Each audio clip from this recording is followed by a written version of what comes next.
Hello guys, so today we are going to be learning how to install Python. So the first thing we are going to do is to go to our Microsoft Edge or your Chrome, but I prefer using Microsoft Edge. So when you get to Microsoft Edge, you want to search up for Python.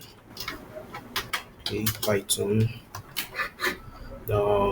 We want to make sure we click this link here. Okay, so there are various ways we can do it. We can move this here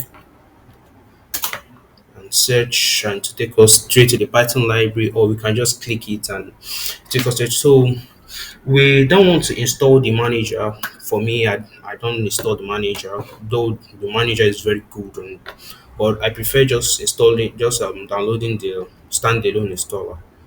So download this is downloading, and okay, and it's done. Okay, so I want to open the file. So now they're asking me, so take note of this add python.exe to path. You need to add it, install your Python.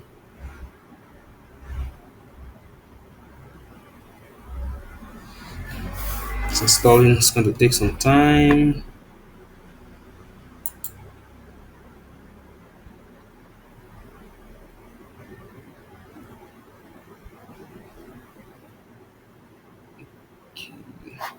So mine is taking so much time because I already have Python installed into my computer.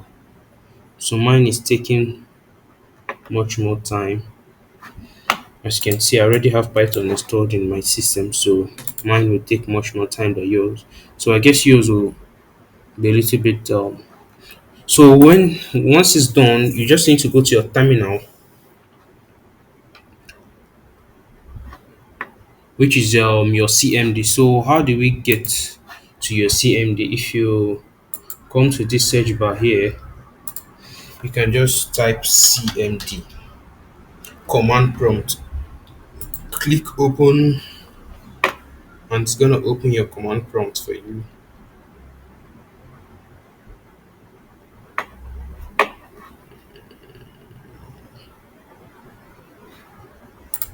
It's gonna open your command prompt for you. Okay, sorry, that's the time to open. It's gonna open your command prompt for you. So you just check for Python. So if you check for Python this way, you can code with Python from your terminal. Okay, so let's code it, and that's how you edit your Python. Then let's check for our Python version. This is to check for our Python version, and you can see I'm still using 3.1, 3.9, which is the version I already had installed into my system. Okay, so once yours is done, you can start working with your Python. So that's all about Python installation. Have any questions? Just drop it down in the comment section. Thank you. Like and subscribe.